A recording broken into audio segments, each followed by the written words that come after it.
दोस्तों, क्या सोनम वांगचुक देशद्रोही है? चीन घुस आता है तो लद्दाख के लोग जान देकर रोकते हैं, मगर अगली बार वो आए तो हम उनको रास्ता दिखाएंगे, हम रोकेंगे।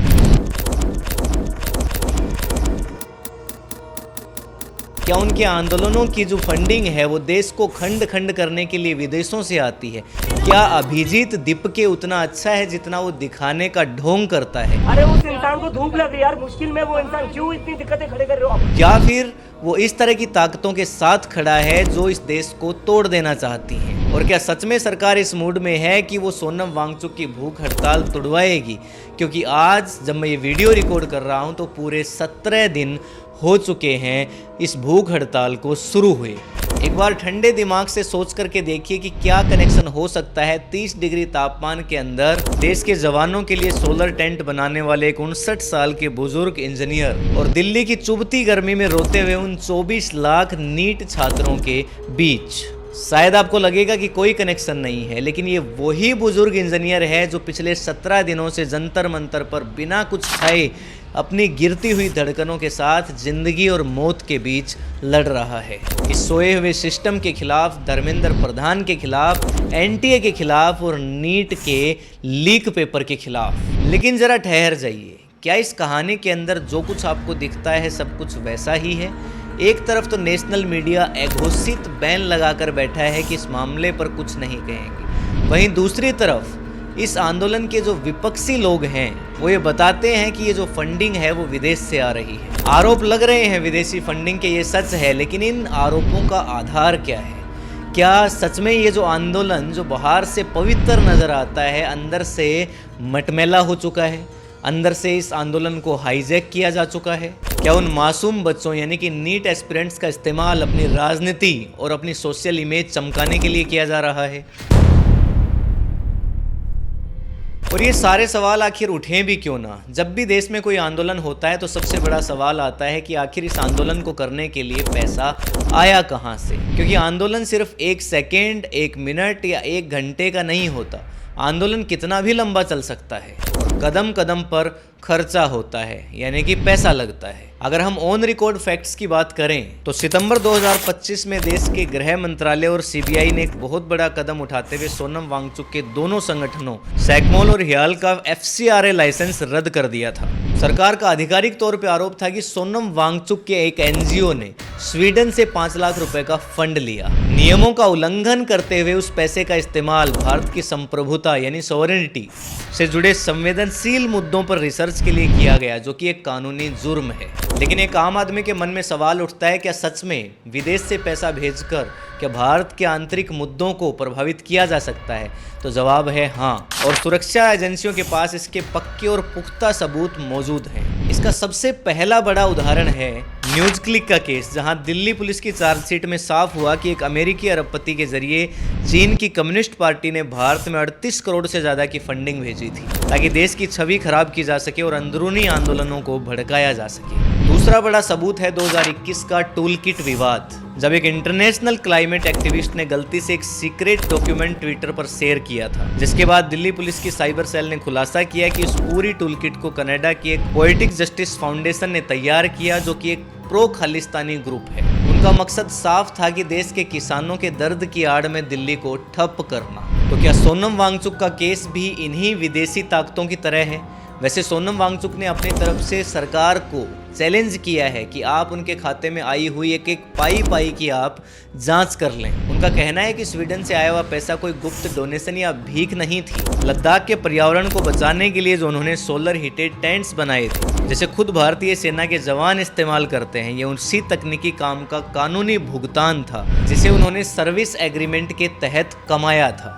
पैसा कमाना और फंडिंग लेना, इसमें दिन रात का अंतर होता है। लेकिन इस आंदोलन में सिर्फ विदेश की फंडिंग को समझना काफ़ी नहीं है। बहुत सारे ऐसे चेहरे हैं जो कि उस मंच पर देखे गए। इस पूरे आंदोलन के मैनेजमेंट की कमान जिसके हाथों में है, यानी कि अभिजीत दीपके, क्या सच में ये लड़का पाखंडी है या फिर ये पर्यावरण और छात्रों के दर्द के लिए लड़ना चाहता है? अगर हम अभिजीत दीपके की बात करें तो न कोई ये जर्नलिस्ट रहा है और ना ही कोई सोशलिस्ट है। बोस्टन यूनिवर्सिटी से पढ़ाई करने वाले दीपके आधिकारिक तौर पर आम आदमी पार्टी की सोशल मीडिया और पॉलिटिकल कम्युनिकेशन टीम के कोर मेंबर रह चुके हैं। और शायद यही कारण है कि जब भी अभिजीत दीपके किसी आंदोलन में कूदता है तो विपक्षी लोग आरोप लगाते हैं कि शायद फिर से ये अपनी पुरानी पार्टी के लिए जमीन तैयार करने में लगा।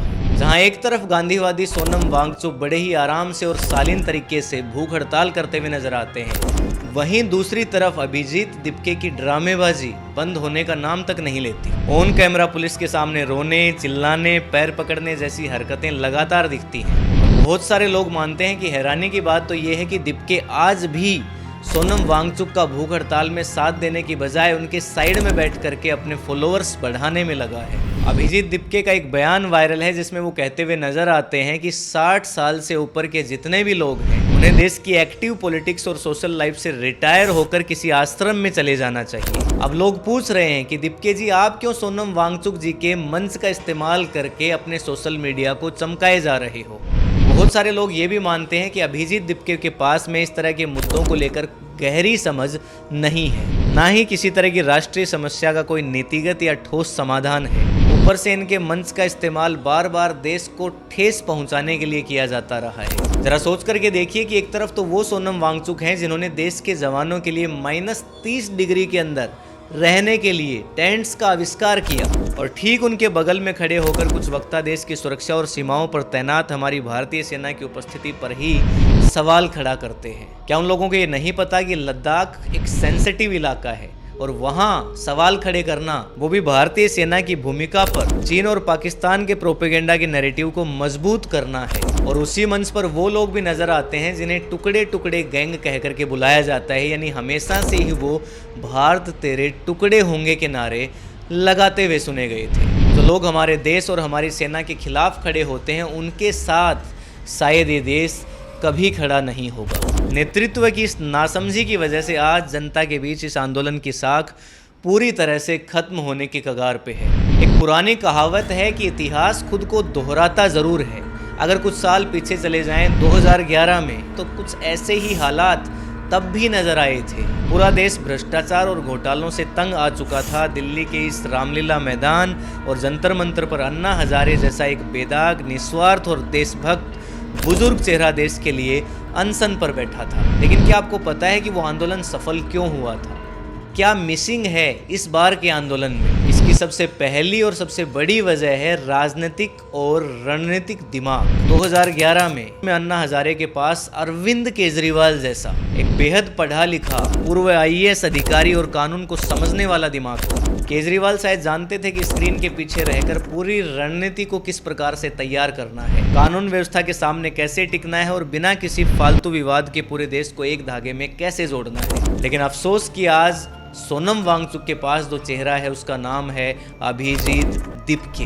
ना ही दीपके कोई राजनीतिक रणनीतिकार है और शायद कॉकरोच जनता पार्टी के इस पेज के वायरलिटी से पहले कोई सोशल मीडिया इन्फ्लुएंसर भी नहीं थे। तो इसलिए राजनीतिक बिसात बिछाना उनके बस की बात नहीं है। और शायद अन्ना हजारे आंदोलन की सफलता की एक और बड़ी वजह थी, पीछे भारत माता की तस्वीर होती थी, वंदे मातरम का शोर होता था और उस मंच पर किसी भी ऐसे व्यक्ति को पैर रखने की आज़ादी नहीं होती थी जो कि देश विरोधी ताकतों की बात करता था। और इस राष्ट्रवाद की वजह से देश का हर एक आम नागरिक, चाहे उसकी राजनीतिक विचारधारा कुछ भी हो, वो खुद को उस आंदोलन का हिस्सा मानने लगे थे। लेकिन आज जिन लोगों को माइक सौंपा गया, उन्होंने उस आंदोलन की उस पवित्र आत्मा को खंडित करने का काम किया। और अन्ना आंदोलन की सफलता का तीसरा सबसे बड़ा कारण था एक साफ लक्ष्य कि हमें क्या चाहिए। 2011 में आंदोलन का सिर्फ एक ही साफ एजेंडा था, जन लोकपाल बिल, यानी कि देश का हर बच्चा, बूढ़ा और जवान ये जानता था कि आंदोलन क्यों हो रहा है। लेकिन आज मुद्दा पूरी तरह से भटक चुका है। शुरुआत हुई थी लद्दाख के पर्यावरण और 6th शेड्यूल से, फिर उसमें नीट के छात्रों का दर्द जुड़ गया, और अभिजीत दीपके की एंट्री के बाद तो बस ये एक पर्सनल PR जैसा नजर आता है। तो जब नेतृत्व कमजोर हो और आंदोलन करने वाले लोग अपने लक्ष्य से भटके हुए हों, तो बड़े से बड़े आंदोलन भी दम तोड़ दिया करते हैं। खैर, इस आंदोलन की असफलताओं के कई कारण हो सकते हैं, लेकिन फिर भी हमारे समाज का एक ऐसा बड़ा तबका है जिसके मन में सोनम वांगचुक जी के लिए इज्जत है, वो उनके लिए आज भी आंसू बहाने को तैयार है। वो कहते हैं कि अगर अभिजीत दीपके उनके साथ खड़े ना होते तो शायद हम भी इस आंदोलन का हिस्सा होते।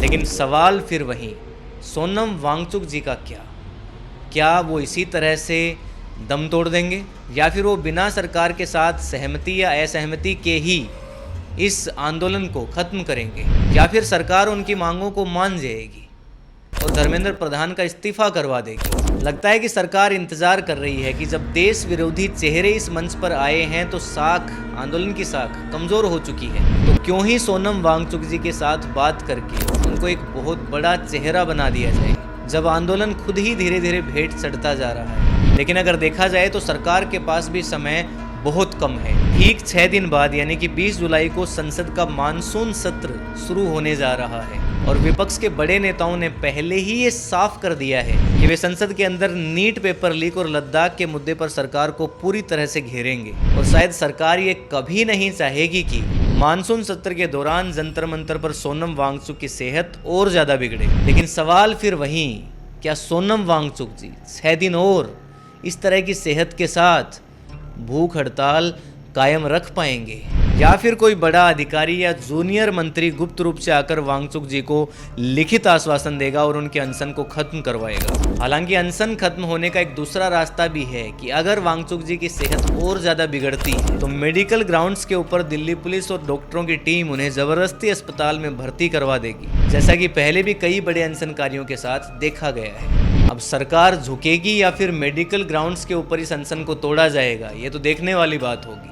लेकिन इस पूरे आंदोलन से हमें जो सीखने को मिलता है वो ये है कि आप अपने मुद्दों पर भले ही 100% भी सही हों, लेकिन अगर आप अपने रास्ते और अपने साथी गलत चुनते हैं तो नुकसान सिर्फ और सिर्फ जनता के पवित्र मुद्दों का होता है। अब एक फैसला सोनम वांगचुक जी को लेना है, क्या वो इन दागदार चेहरों का साथ हमेशा के लिए छोड़ देंगे, और दूसरा फैसला सरकार को लेना है कि क्या नीट एस्पिरेंट्स वो भोले भाले बच्चे या ये बिगड़ी हुई व्यवस्थाएं, क्या इनकी जिम्मेदारी कोई तय करेगा, या फिर जो कुछ जैसा चल रहा है वैसा ही चलता रहेगा। इस वीडियो के अंत में मैं बता दूं कि सोनम वांगचुक जी के लिए मेरे मन में अथाह प्रेम और सम्मान है।